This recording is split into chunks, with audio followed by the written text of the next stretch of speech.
Un, deux, un, deux. Ça marche? Oui. J'ai l'impression de revivre le jour de la marmotte. Mais c'est rassurant parce que j'entendais Denis comme une horloge. C'est bon la mémoire, Denis. OK? Non, bravo, c'est bon.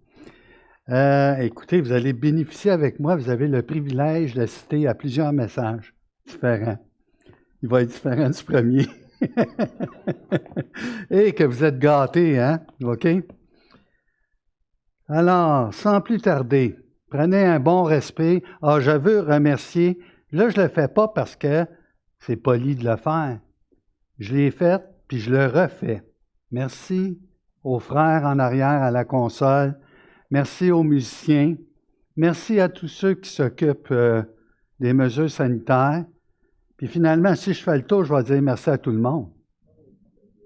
Hein? OK? À Mimose? OK, Mimose. Mimose, c'est celle qui tire la trappe quand je parle trop. Je tombe au bout de 30 secondes. Écoutez, c'est un temps qui n'est pas facile, le temps de la COVID. On doit s'ajuster. Ça peut être frustrant parce qu'on n'arrive pas à délivrer tout ce qu'on voudrait apporter avec un intro, une conclusion, puis tout ça, mais on s'en fait pas. Dieu est vraiment bon. Je suis heureux d'être avec vous ce matin. Je vous entendais chanter. Vous savez, ce qui manque, c'est la participation commune. Puis je suis certain, Denis est là en avant, puis là, il prie pour l'offrande, puis il aurait le goût. « Hey, mon frère, tu voudrais-tu prier pour l'offrande? » Ou voulez-vous prier avec nous, chanter avec nous, adorer, hein? C'est ça qu'on appelle la participation les uns les autres. Alors, comme vous voyez, je suis encore en train de dévier de mon message, mais c'est pas grave. C'est le rôle d'un pasteur ancien d'exhorter, de consoler, de nourrir. Et c'est ce qu'on fait. Alors, ce matin, vous allez prendre un bon respire. Prenez un bon respire. Profond. Êtes-vous réveillé? Faites ça, là. OK. Ça va? OK? Alors, je ne vous dis pas, mais je vais lire. Je ne veux pas que vous fouilliez quand vous trouvez le passage que je vous lis. Vous allez écouter ma voix plate et caverneuse, mais ce n'est pas grave. Un passage facile. Prophétie d'Abdias. Ainsi parle le Seigneur l'Éternel sur Édom. Nous avons appris une nouvelle de la part de l'Éternel, et un messager a été envoyé parmi les nations. Levez-vous, marchons contre Édom pour lui faire la guerre. Voici, je te rendrai petit parmi les nations. Tu seras l'objet du plus grand mépris. L'orgueil de ton cœur t'a égaré, toi qui habites le creux des rochers, qui t'assis sur les hauteurs et qui dis en toi-même, qui me précipitera jusqu'à terre? Quand tu placerais ton nid aussi haut que celui de l'aigle, que tu le placerais parmi les étoiles, je t'en précipiterai, dit l'Éternel. Si des voleurs, des pillards viennent de nuit chez toi, comme te voilà dévasté, mais enlèvent-ils plus qu'ils ne peuvent? Si des vendangeurs viennent chez toi, ne laissent-ils rien à grappiller? Ah, comme Isaü est fouillé, comme ses trésors sont découverts. Tous tes alliés t'ont chassé jusqu'à la frontière, tes amis t'ont joué, t'ont dominé. Ceux qui mangeaient ton pain t'ont dressé des pièges et tu n'as pas su t'en apercevoir. N'est-ce pas en ce jour, dit l'Éternel, que je ferai disparaître d'Édom les sages et de la montagne d'Isaü l'intelligence. Tes guerriers, ô Théman, seront dans l'épouvante, car tous ceux de la montagne d'Isaü périront dans le carnage. Prions. Notre Dieu, notre Père, merci pour ta parole. La Bible ne contient pas la parole de Dieu. La Bible est la parole de Dieu. tu parles avec puissance, et même si ce texte est enfoui dans l'Ancien Testament, en notre Dieu, cette parole, elle est très présente, présente dans notre cœur. Elle ne s'adresse pas seulement à Édom ou à Israël et à toutes les nations, mais à chacun d'entre nous. Alors, bénis ce moment et bénis, comme mon frère a prié, pour les moniteurs ce matin qui enseignent des vérités si rapidement, dans si peu de temps, et que ça porte fruit dans le cœur des enfants. Amen. Pierre. Pierre a fait un travail excellent. Alors là, vous allez avoir un Français qui va parler. Et vous souhaitez tous que je parle aussi vite que lui ce matin pour pouvoir enfiler tout ce que j'ai dit, mais je ne serai pas capable. OK? Ça, c'est la remarque d'André. Merci, mon frère. Et on est prête, mon Pierre? Alors, faites ça, là, parce qu'il parle vite. OK?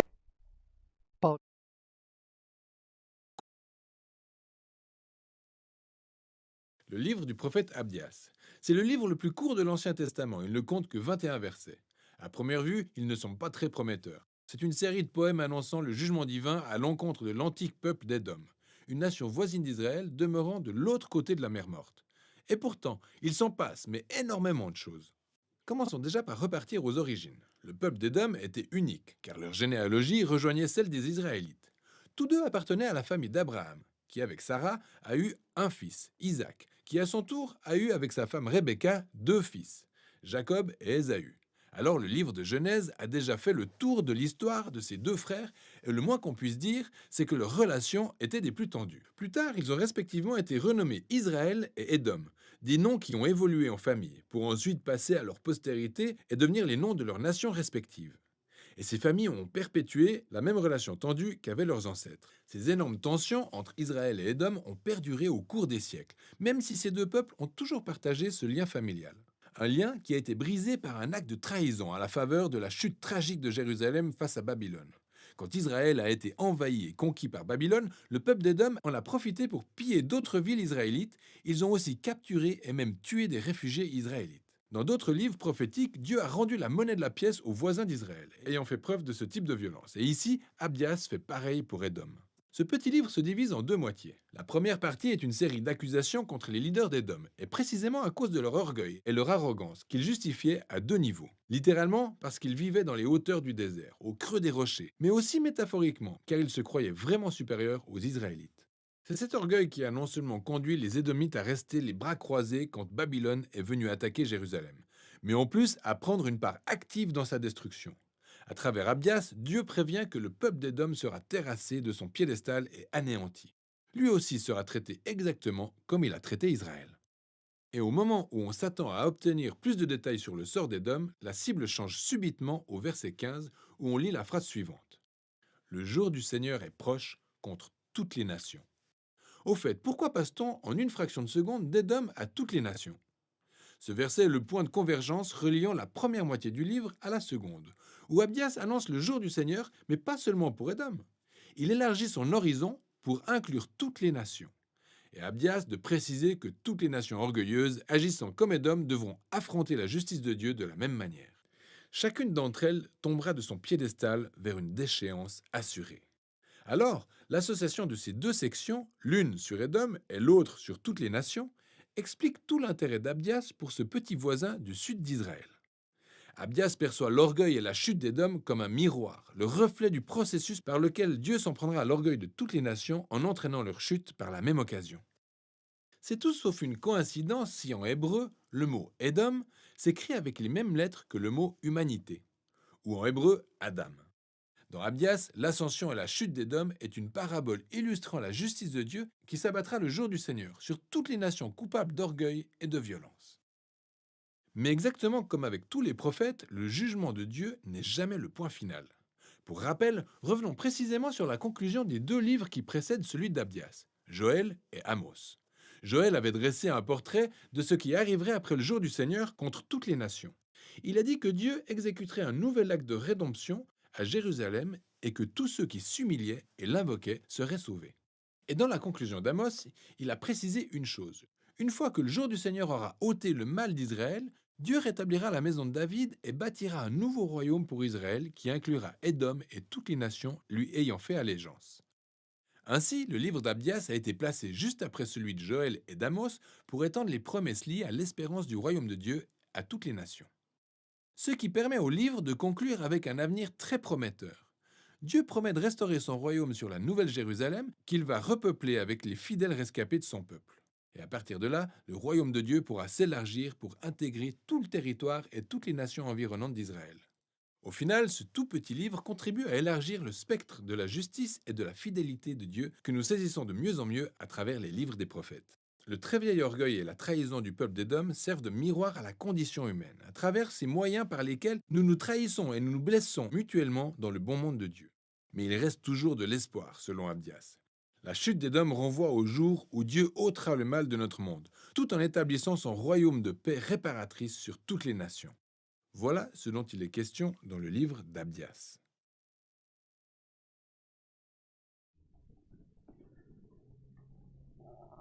Ah, c'est facile, c'est fini.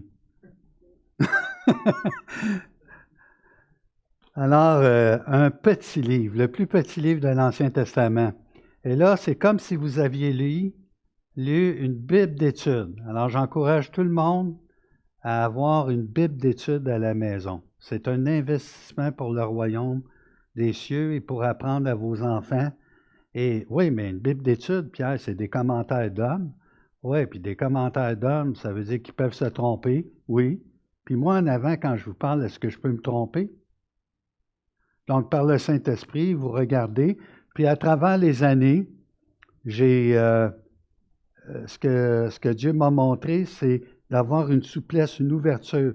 Quand quelqu'un exprime un point de vue qui est différent, tu n'es pas obligé d'avoir un point dans les airs pour revendiquer.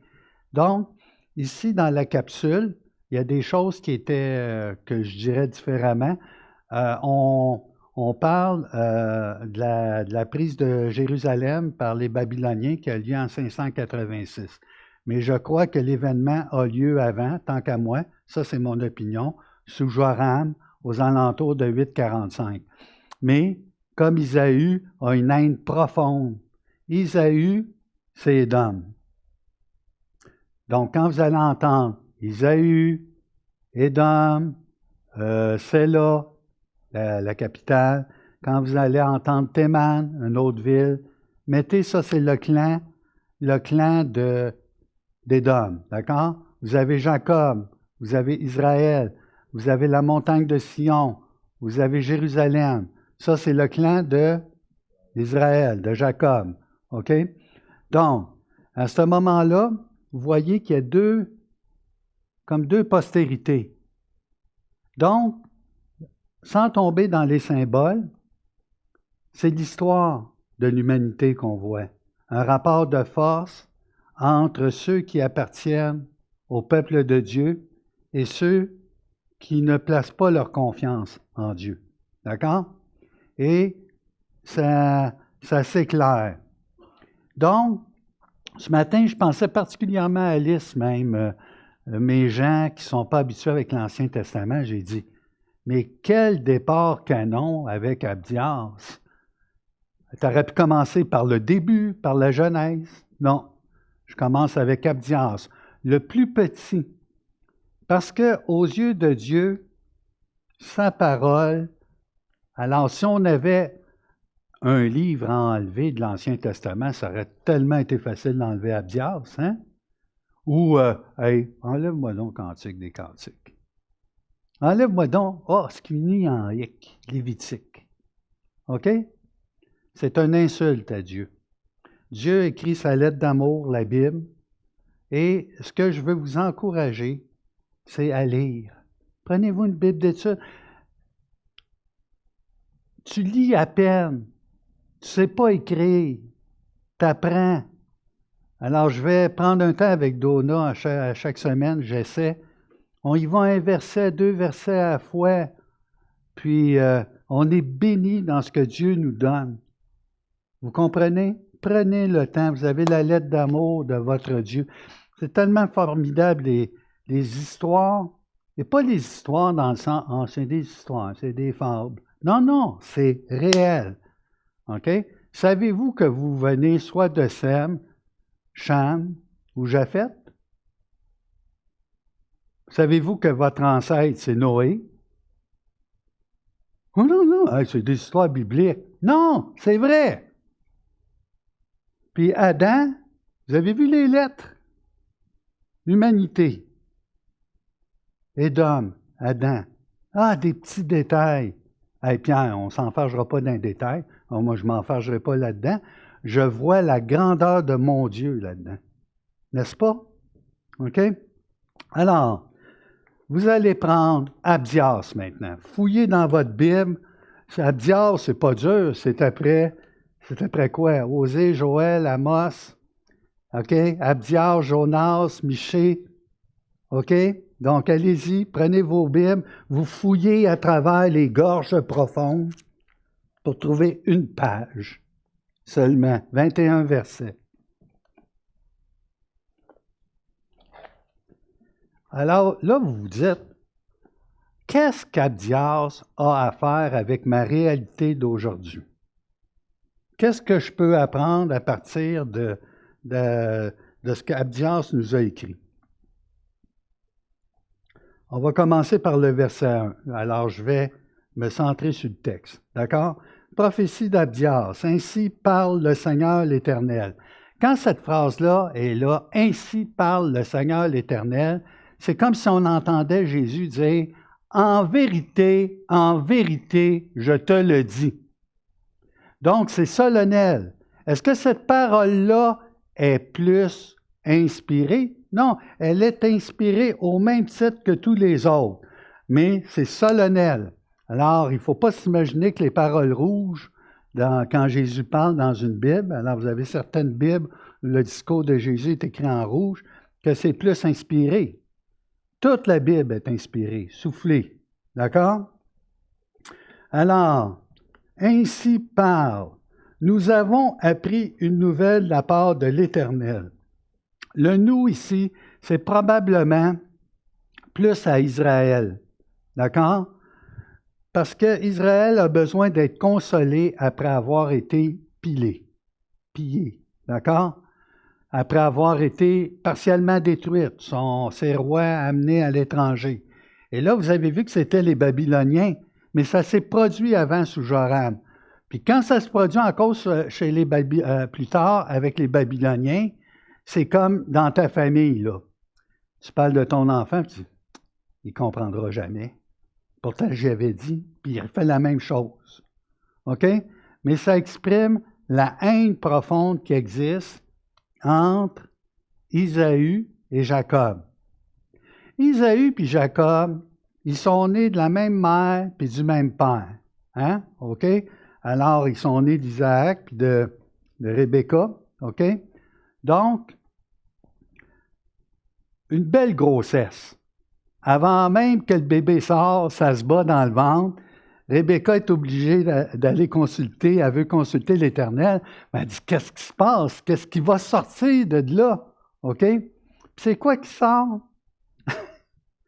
Il sort 2 nations qui vont être en guerre. Dans la même famille.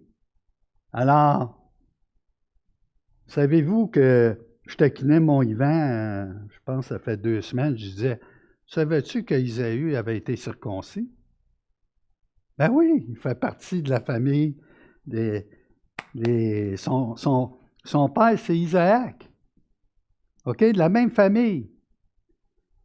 Puis, à la naissance, imaginez-vous, le plus âgé, qui se trouvait être Isaü, ben le plus jeune, il s'ennuie puis il pogne le talon.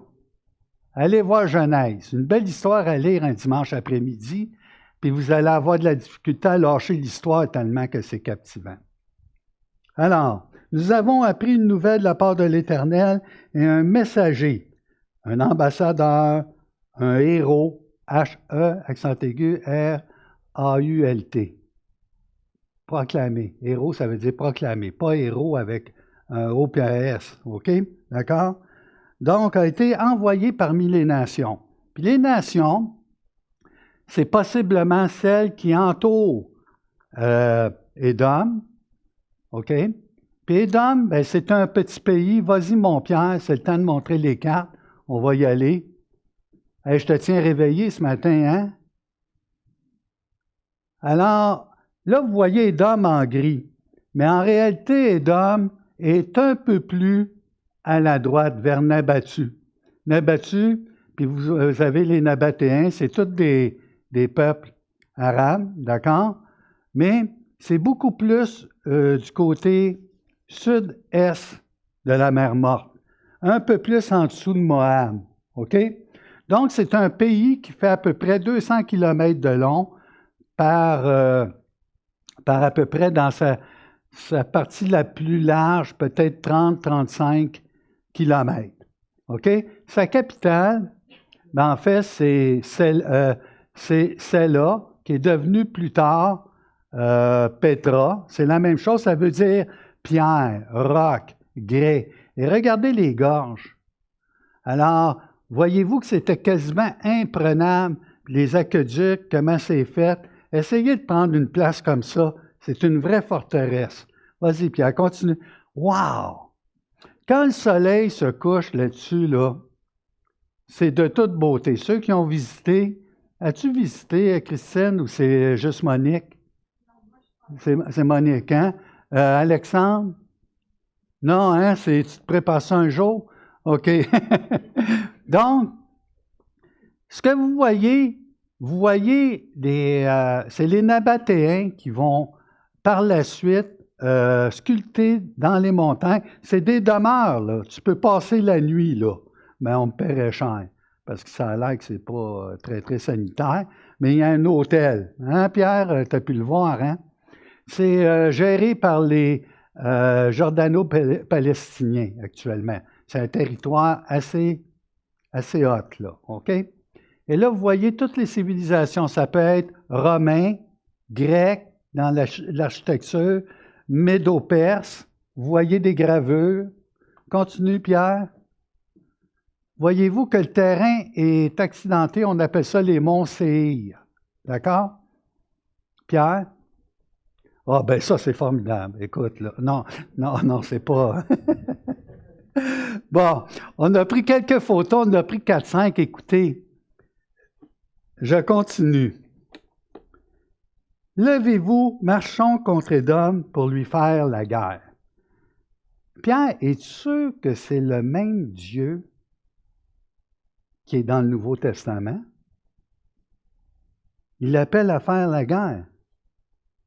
Est-ce que c'est le même Dieu? C'est le même Dieu.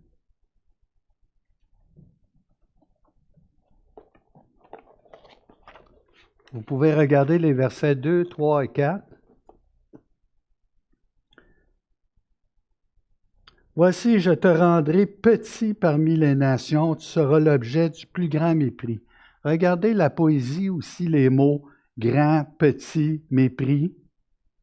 L'orgueil de ton cœur t'a égaré. Toi qui habites les creux des rochers. Alors, vous avez vu les photos, hein? OK? C'est littéral. Les gens vivaient là, puis c'était très bien là. Puis ils étaient vraiment protégés. Du moins, ils pensaient. Puis vous savez, c'est pas la première nation là, qui se croit protégée. Babylone, quand elle a été pilée par les Mèdes et les Perses, juste la façon qu'ils ont pris la ville, c'est lire là-dessus, c'est dire, on voyait que vraiment Dieu était en arrière de ce geste qui est fait par les nations. Alors souvent, Dieu va accomplir ses décrets par le biais des nations qu'il appelle à juger. D'accord? L'orgueil de ton cœur t'a égaré, toi qui habites le creux des rochers, qui t'assis sur les hauteurs, et qui dis en toi-même, qui me précipitera jusqu'à terre? Quand tu placerais ton nid aussi haut que celui de l'aigle, et que tu le placerais parmi les étoiles, je t'en précipiterai, dit l'Éternel. Il me semble que si tu entends, je t'en précipiterai, dit l'Éternel, tu commences à avoir les jambes molles. Non? orgueilleux, égaré. Édom, il est son Dieu. Il n'a pas besoin de Dieu. Il est profane. Et ça représente, mais c'est pas seulement une représentation, là. Édom a vraiment existé. Isaïe a vraiment existé. OK? Ce sont des personnages. Et Dieu les a créés. OK? Puis ils ne sont pas juste là dans la Bible pour nous servir d'illustration qu'on fasse des messages le dimanche matin. Ils sont réels. Mais vous avez une personnification. C'est quoi ça, ce mot-là, Pierre? Personnifier, ça veut dire, quand tu parles d'Édom, tu parles du monde, la lignée qui est en opposition avec ceux qui placent leur confiance en Dieu. Est-ce qu'il y a une grosse différence entre celui qui place sa confiance en Dieu et celui qui ne la place pas? Quand Dieu choisit Jacob, est-ce qu'il l'a choisi parce qu'il est mieux? C'est son choix, c'est son décret. Aucun mérite, la grâce. Il l'a choisi parce qu'il avait les yeux bleus. Non.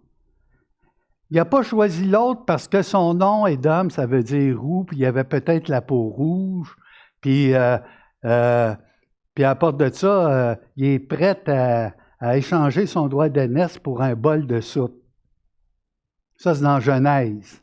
Ils n'ont même pas eu ça au premier message. Fait que, consolez-vous, vous allez pouvoir échanger ça au téléphone, les uns les autres.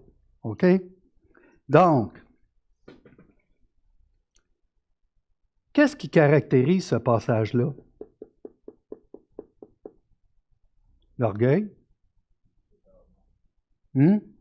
L'égarement. C'est ça, ton orgueil t'a égaré. Hein? Merci. Ensuite, l'arrogance. Qui m'en précipitera?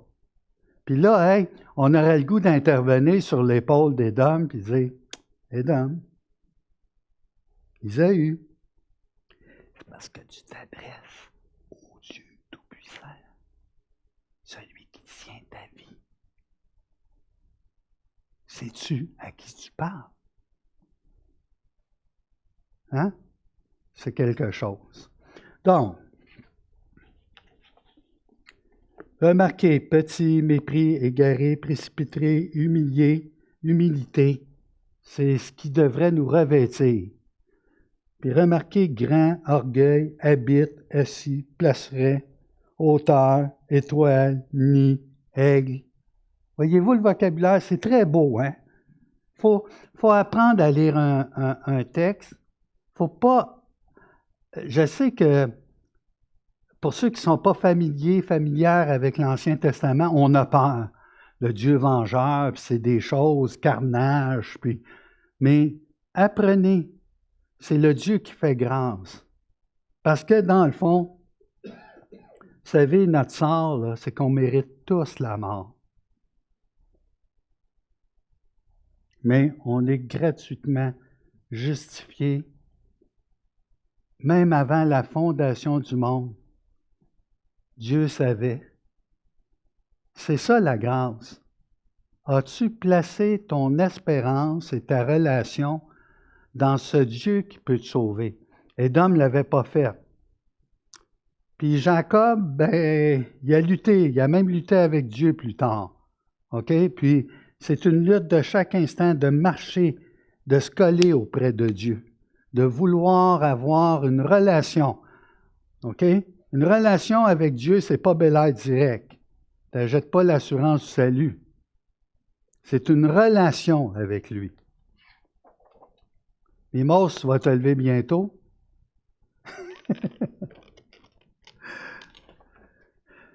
Versets 5, 6 et 7. Et là, je fais mon grand possible. Vous devriez voir les pages que je saute. OK? Bon. Je vais vous le lire dans la version Les prophètes pour notre temps. C'est Alfred Kuhn. OK? Donc, vous pouvez prendre votre version, mais écoutez celle que je vais vous dire. Si des cambrioleurs ou des pillards nocturnes ou de nuit, d'accord, étaient entrés chez toi, ça aurait été ta ruine. Pourtant, ils n'auraient pris que ce qu'il leur fallait. Et si des vendangeurs, ceux qui font les récoltes, étaient entrés chez toi, n'auraient-ils pas laissé des baies à grappiller? Descendants d'Ésaü, comme on vous a fouillé, comme on vous a mis à jour, comme on a mis à jour tous vos trésors cachés, on n'a rien laissé. Édom, tu fus chassé loin de ton territoire par tes alliés. Alors, quand il y a eu l'appel dans les premiers versets, ce sont possiblement les nations, les alliés d'Édom, qui ont accompli le décret de Dieu pour piler, pour chasser. D'accord? Ils se sont moqués de toi et ils t'ont abattu, ceux qui mangeaient ton pain. Alors, il faut comprendre que la chose que tu partages de plus précieuse, c'est la nourriture. Imagine-toi celui de qui tu manges le pain, tu vas le piller, tu vas le voler, tu vas le massacrer. Alors, ils t'ont préparé des pièges en se disant entre eux, alors les alliés, les nations, il a perdu le sens. Et ça, il a perdu le sens, ça fait signification aux deux autres versets avec lesquels on va finir, qui met l'emphase sur la sagesse d'Édom, puis sur sa puissance, ses guerriers. Ce qu'Édom, ce en quoi il mettait sa confiance, c'était sa situation géographique, c'était ses alliances géopolitiques avec ses alliés. Ensuite, on a une idée d'Édom dans ce que je vous ai montré, mais tout le côté est de la montagne de Séhir, c'est un terrain très fertile, avec de l'eau, avec des récoltes. Donc, c'est un pays qui profitait du fait que ses axes routiers, nord-sud, est-ouest, faisaient que les caravanes passaient par là. Et là, il s'était enrichi en chargeant à ceux qui passaient des droits de passage. D'accord? Un vrai pirate. OK? Et là, il s'est enrichi. Puis il s'est enrichi parce que là-dedans, il y avait des guerriers. OK? Puis il y avait des gens sages qui profitaient. Alors là, il pensait qu'il était au-dessus de ses affaires. Hein, vous l'avez vu? Avant que je poursuive ici, quand vous allez lire le livre d'Abdias, à un moment donné, vous allez vous rendre compte que c'est le livre qui vous lit. On ne veut pas être Édom, hein? Mais on a tous ce côté-là d'Édom. En as-tu été délivré? En as-tu été libéré? Ben, j'ai jamais tué personne, là, quand même, Pierre. OK? Puis, je ne suis pas monté d'un rocher, là, moi. Pas placé mon nid en haut, puis tout ça. Édom est son propre Dieu. Puis quand j'avais présenté un Jean, ça parlait d'anomia, sans loi, hors la loi. L'homme ne veut pas une loi qui règne sur lui. Il est le boss. Nous sommes notre boss. C'est la confrontation ici. Et comprenez, ce n'est pas juste un langage symbolique et spirituel, c'est réel. Un jour, Édom va être rétabli, puis il va avoir un jugement. C'est comme ce que Denis a présenté ce matin sur le retour de Jésus-Christ, puis l'avènement. Ce sont des choses réelles. Ce n'est pas seulement des choses spirituelles. OK? Et c'est très spirituel, le retour du Seigneur.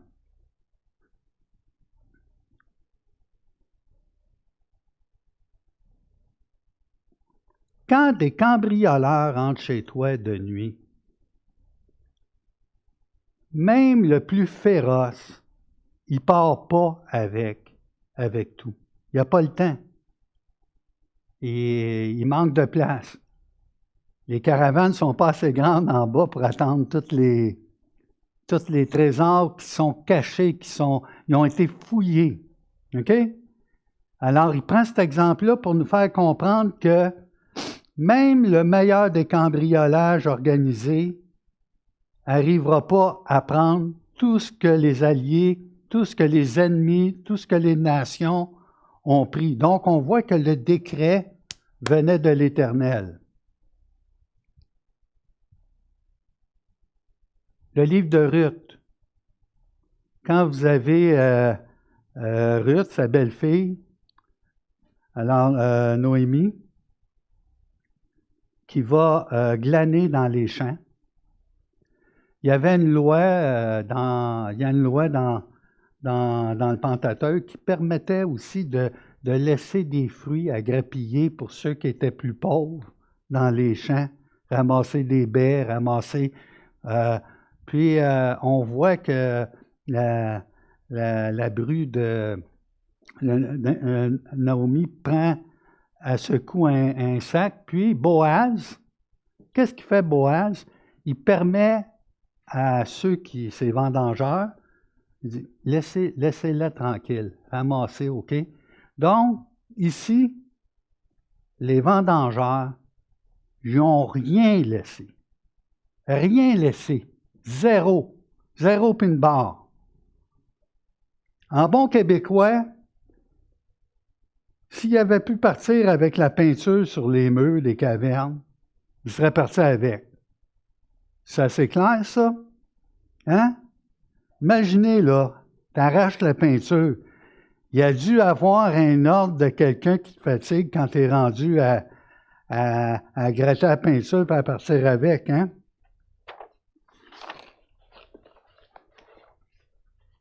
Versets 8 et 9. Hey, j'aurais jamais pédalé aussi vite. OK. N'est-ce pas en ce jour, dit l'Éternel, que je ferai disparaître d'Édom les sages et de la montagne d'Isaü l'intelligence, tes guerriers au Théman. Théman, c'est à 10 kilomètres au sud-ouest de Séla, la capitale. Théman, c'est le nom du petit-fils d'Isaü. D'accord? Des petits détails. Mais il y a beaucoup de sages à Théman. Puis, il va faire tes guerriers au Théman. Excusez, tes guerriers. Des guerriers, là, Édom, ses guerriers étaient féroces. Pour qu'un guerrier, OK, soit dans l'épouvante, ils sont habitués, là, c'est des gens de guerre. Mais pour qu'ils soient dans l'épouvante, le message, c'était pas juste les nations. Le verdict venait de l'Éternel. Tout au long de l'Ancien Testament, vous avez des situations comme ça où Dieu agit et la crainte et la terreur s'installent dans le camp. Pensez-vous que Dieu avait besoin de nations et des alliés pour passer au jugement? Une horde d'anges aurait pu être envoyée. Oh non, putain, je ne dérangerai pas mes anges, mes chérubins pour ça. Je vais le faire moi-même. Mais en même temps, les voix de Dieu ne sont pas nos voix. Pourquoi les nations sont envoyées? Parce qu'elles seront peut-être elles-mêmes responsables de ce qu'elles ont fait. Alors, quand on applique, les nations n'avaient peut-être même pas la pensée qu'ils appliquaient le jugement de Dieu. Et à travers l'histoire, vous avez plusieurs nations comme ça qui, sans le savoir, vont faire la volonté de Dieu. Puis c'est pas pour des temps bibliques seulement là, reculés, comme si c'était des histoires vieilles.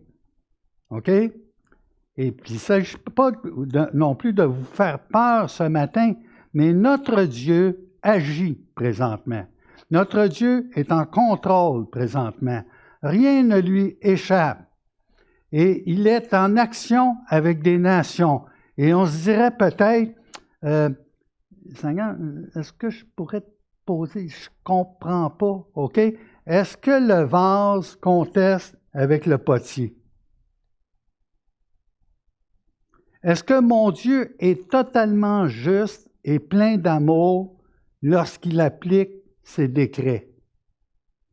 Oui, si vous n'avez pas cette confiance-là, vous êtes malheureux, non? Dieu sait ce qu'il fait, même quand nous, on ne sait pas. Puis mon assurance et ma paix viennent de ce que je peux me reposer en lui, dans les événements qui se passent sur cette planète et que je ne comprends pas. Et je peux prier et dire, Seigneur, je ne comprends pas comment je dois te prier.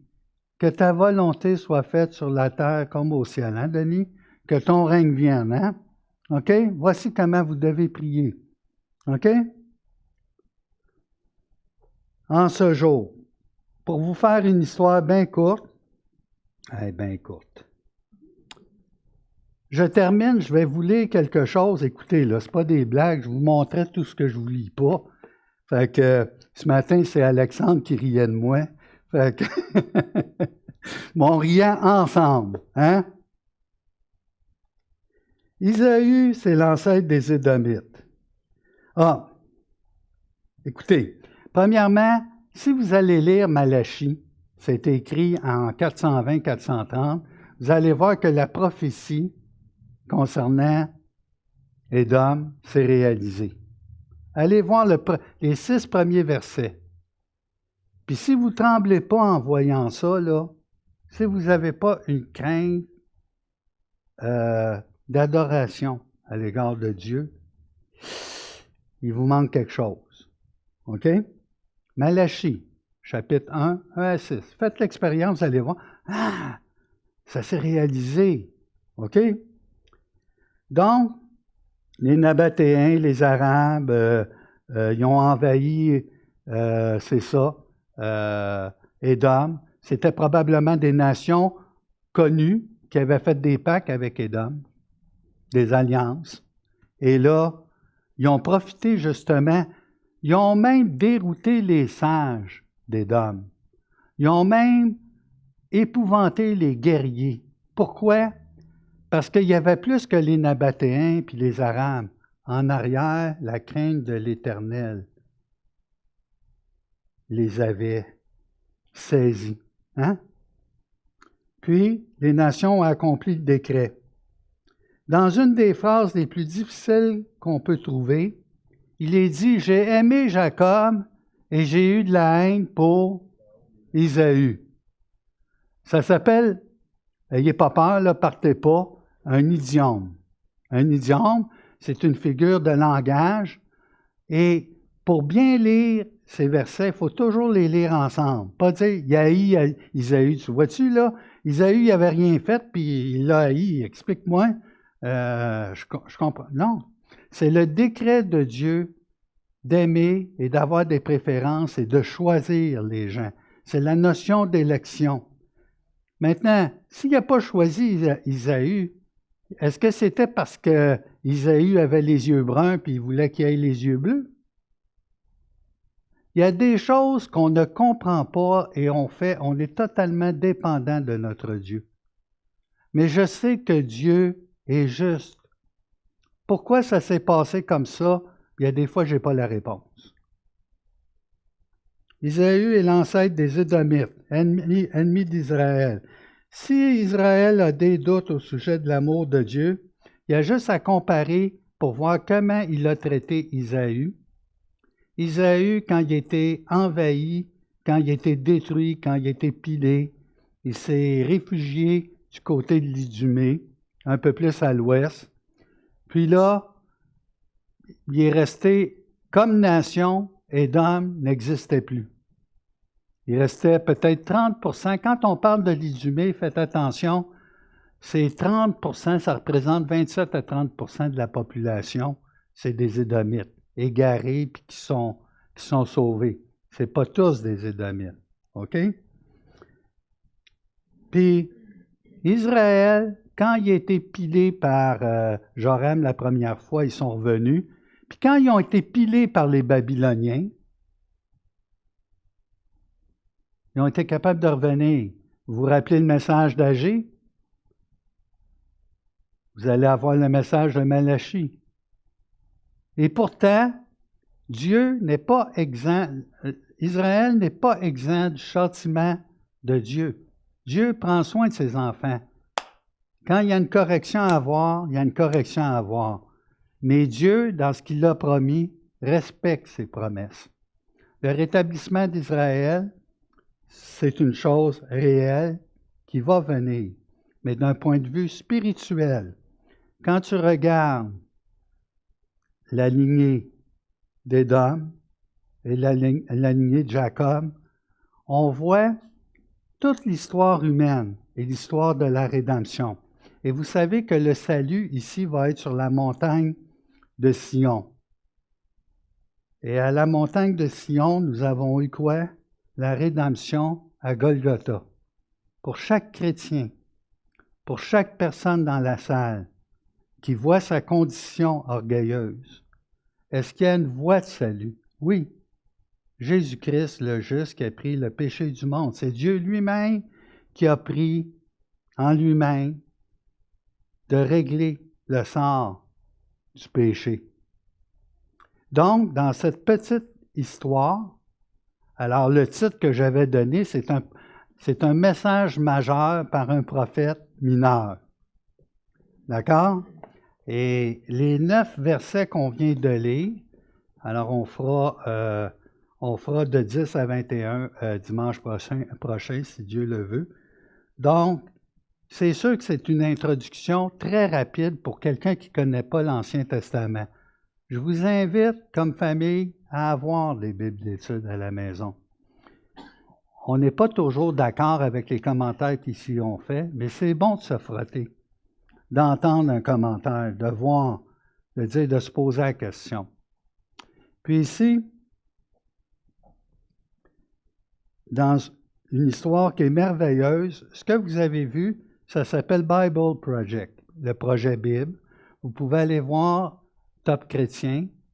Vous allez le revoir la semaine prochaine parce qu'un principe de didactique, d'enseignement, veut qu'on est redondant. Alors, comme je suis une vieille affaire puis je commence à oublier, je vais vous le représenter pour que ça reste gravé, pour que vous ayez une belle idée.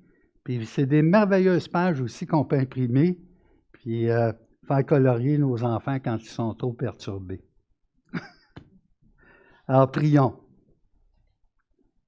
Notre Dieu, notre Père, merci pour ta parole précieuse, ta lettre d'amour, qui est dite dans un langage qui parfois nous apparaît difficile, dur à